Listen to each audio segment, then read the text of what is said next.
I'm Sid Wood with Riverdance Gold Mining, and today we're going to run some beach sand from Florida through the Riverdance mini jig. Got two of these containers with sand that was dug right up the beach, and we're hoping that there's some shark's teeth in here.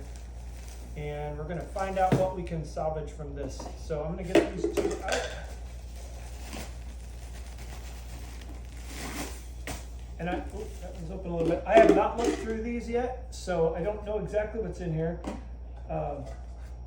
After a trip down to Florida, I asked some friends that lived down there if they would send some of this beach sand up to me, and so this is what they sent me. So we're going to check it out. Now I have smaller shot in here.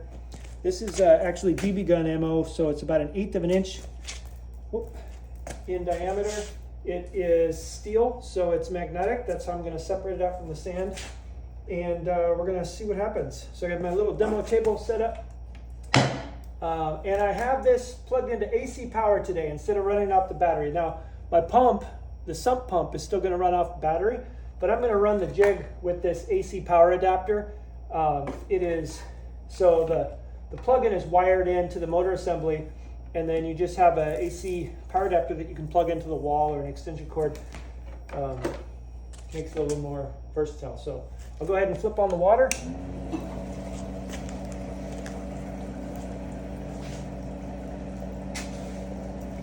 I'm excited to see what happens, because I think the hypothesis is that shark's teeth, especially fossilized teeth, are going to be denser than the material that they are born with, the coral sand.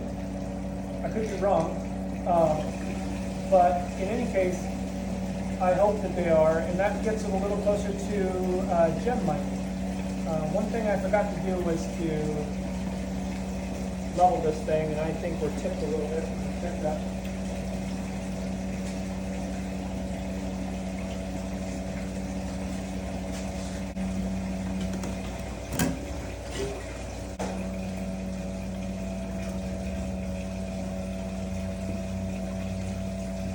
Overshot just a little bit, but I think we're good. Pretty close.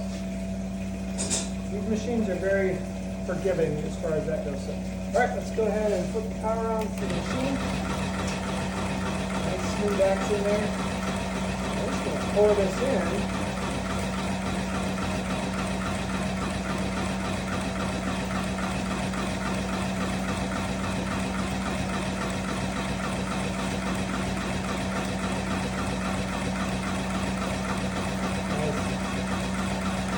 Like it's working. I'll bring the camera over here in a minute.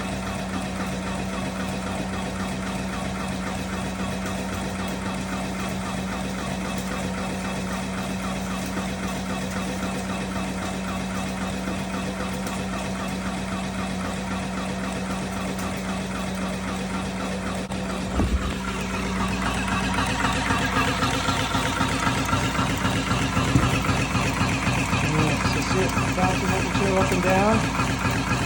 Good, the shells are staying in there.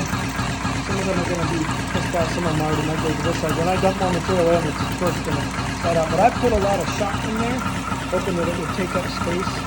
And I'm sure that that's the case, but it's really bouncing around. That's good. It's letting the heavy stuff sink down, and the lightest material is going to eventually get pushed out, especially when I have more material. So, and this machine is very smooth. It's not rocking back and forth.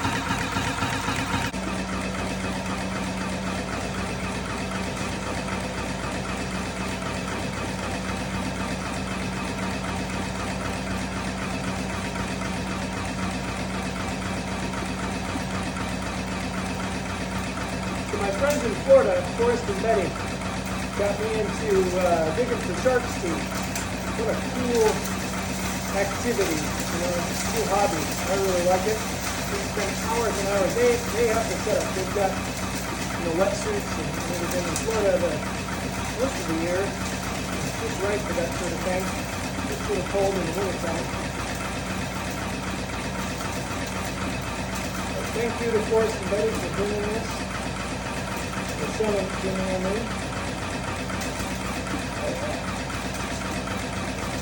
That's great. turn all the lighter material out. Hopefully it's not taking out. Let's find out.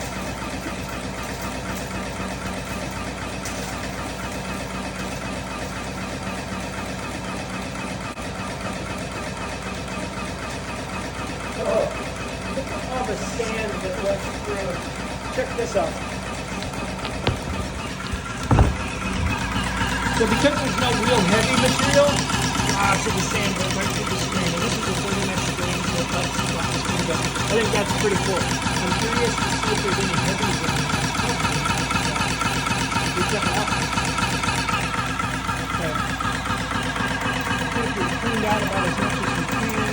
There's still a little bit moving, but not worth our time. I'm going to go ahead and turn this off. That's the on-off button, and these Pioneer Peak, or I'm sorry, Riverdance Max and Pioneer Peak Max models have DC and AC power options. So you can use the alligator clips or the AC plug-in. Very cool. And I'll shut the water off. And we'll let that drain. And as that's draining, I'm going to take these wing nuts off the tray so we can remove the tray and see what we got.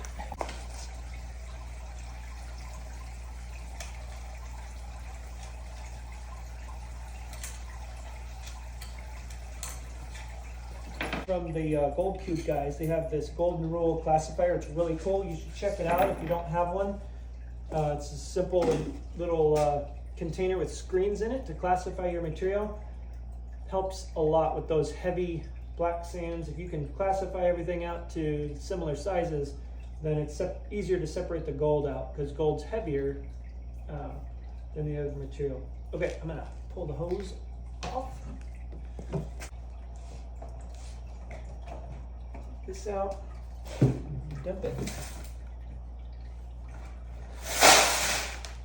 And it is mostly jig shot. There's some, the stuff that was sitting on top. I really don't see much underneath. What is this? Probably a piece of shell.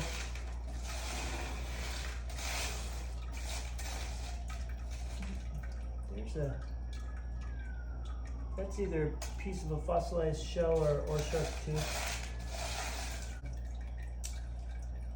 To answer Forrest and Betty's question, guys, I don't see any gold sitting on the screen here. So it's pretty unlikely there's gold in that, but it could be fine gold. But you probably have to dig down pretty deep to get it as much as that surf turns over. But we will see. All right, I'm gonna put some water in here.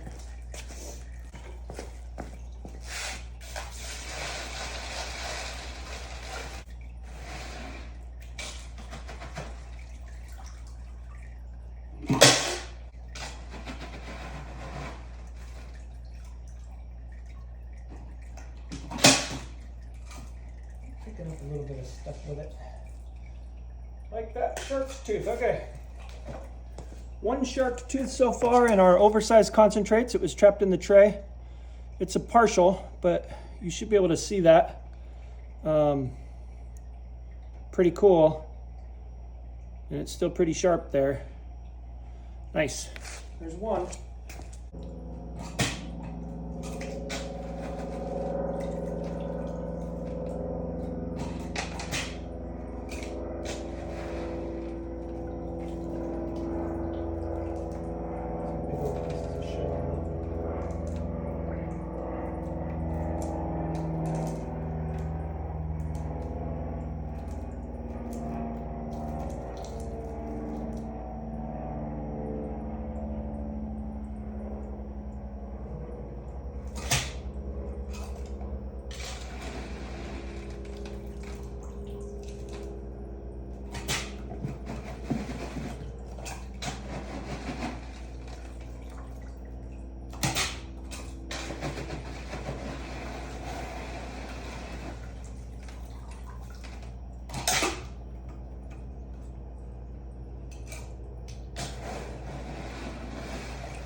there's a nice one.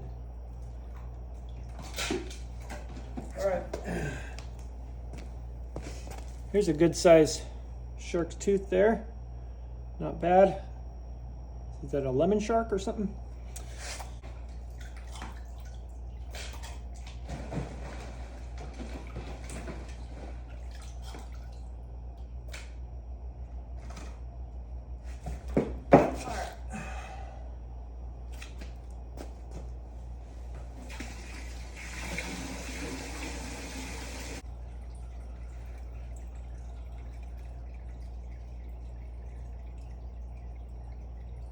Might be a piece of a tooth. Oh, it looks like a shark's tooth. Say that. Looks a little odd.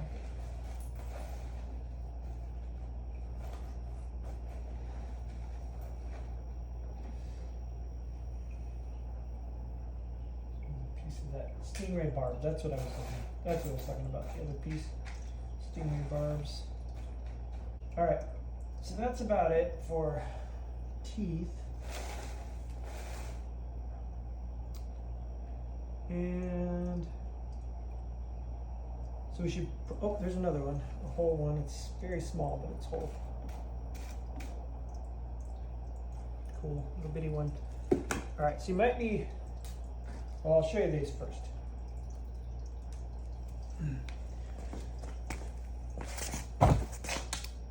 Okay, shark's teeth, pieces of stingray barb. I don't want to tip this too much, I'll dump them out, but that's what we got so far. You might ask, well, what's the point of this? Is it really practical to use a mineral jig for finding shark's teeth? Well, probably not. It's probably why you don't see them out there on the beach. But the thing is, these are super concentrators. So if they do capture shark's teeth, which so far we've shown that some were in the tray, that doesn't necessarily mean that this didn't eject some out. If it didn't, then that's good. And the benefit would be if you had, instead of 2 little half tubs like this, you had 2 55-gallon drums, or you just wanted to shovel all day. These are self-cleaning. It would just keep ejecting the light material as you fed the heavy material in, and you wouldn't have to stop until you were starting to lose shark's teeth, because they are not as dense as the steel balls that are in there. And so you're probably not going to eject these, but you'd start losing teeth, and you should be able to see that.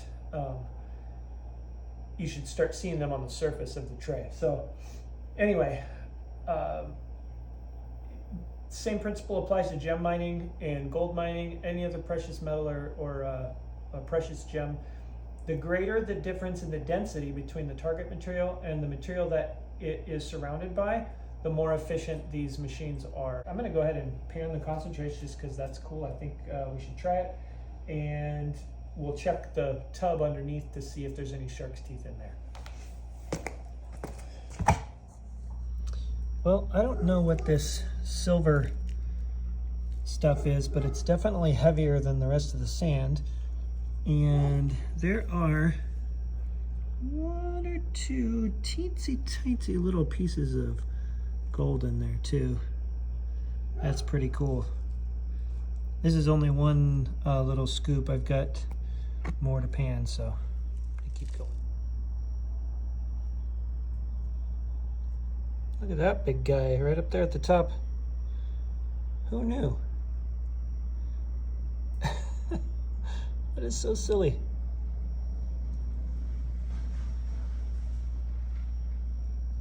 Look at that. Nice big chunk of gold. This is just some random sand from the beach in Florida.